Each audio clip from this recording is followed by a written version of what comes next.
اللي لسه ما جربش طاجن لسان العصفور بجد فايته كتير. نعملها باللحمه، طعمه حكايه، طريقه سهله جدا، هتحبوها قوي وهتعملوها على طول. انا منى اشرف. لو عجبكم الفيديو متنسوش تشتركوا في القناه، تعملوا لي فولو لايك شير، ويلا بينا. اول حاجه هفرم بصلتين كبار وهقسمها نصين، واخد نص الكميه من البصل واضيفها على معلقتين كده من السمنه.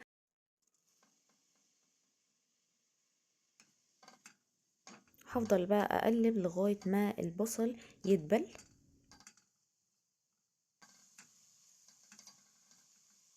كده. تمام، البصل دبل معانا. هضيف بقى على طول الكميه بتاعتي من اللحمه. هبدأ بقى اشوح اللحمه كده مع البصل واقلب فيها، وهضيف كمان شويه من الفلفل وكمان شويه من الملح، وهقلب واكمل تشويح بقى اللحمه بالتوابل كده مع البصل. كده اللحمه اتشوحت، هضيف بقى عصير من الطماطم. انا كنت ضربهم في الخلاط وكمان مصفياهم، وهضيف لها معلقه كبيره من الصلصه. بعدين اقلب كويس واسيبها بقى تتسبك. بحب اضيف لها نص معلقه من السكر عشان حموضه الطماطم. بعد بقى ما الطماطم اتسبكت هضيف لها بقى ميه علشان اللحمه تستوى.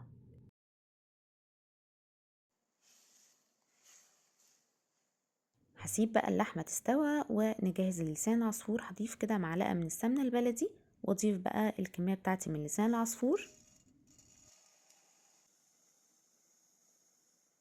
وهكون مهديه النار علشان لسان العصفور ما يتحرقش، واستمر كده في التقليب، او ممكن تعلوا وانتوا واقفين تقلبوا، بس تبقوا اخدين بالكم. هو ده اللون اللي انا عايزاه، لون ذهبي كده. كده لسان العصفور جاهز معايا.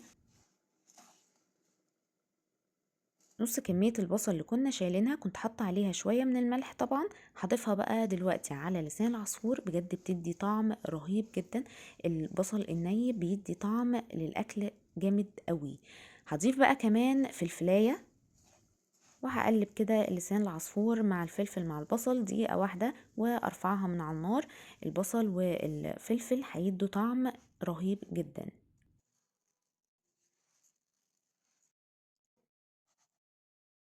كده رفعت لسان العصفور من على النار.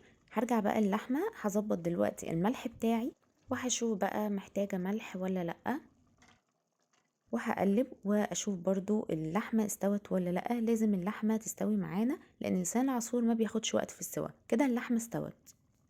اول ما اللحمة نلاقيها استوت اروح ضايفة بقى لسان العصفور بالبصل بالفلفل. تكونوا اخدين بالكم قبل ما تضيفوا لسان العصفور تكون التسبيكه بتاعت اللحمه مش كتيره، يا دوب مغطيه اللحمه علشان لسان العصفور ما بتحتاجش ميه كتير. وهقلب الكلام ده كله مع بعض. بجد من ألذ الاكلات وسهله جدا وما بتاخدش وقت في التحضير. هضيف بقى شوربه للسان العصفور علشان يستوى،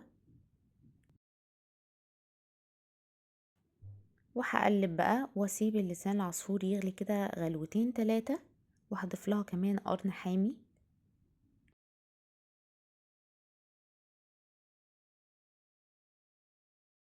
بعد ما سبتها تغلي غلوتين بقى هطفي النار واكون مجهزه الطاجن بتاعي، وابدا اضيف اللسان العصفور، وهضيف بقى الكميه بتاعتي. انا ما بمنيش اللسان العصفور لاخر الطاجن علشان اللسان العصفور بيتضاعف. انا هنا حسيت ان هي محتاجه قبل ما ادخلها الفرن نص كوبايه من الشوربه.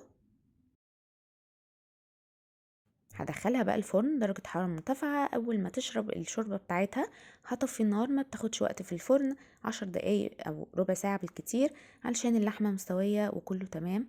بجد جربوها، هتعملوها على طول، طبق الكل هيحبه. جربوها وقولوا لي ايه رأيكم. ألف هنا.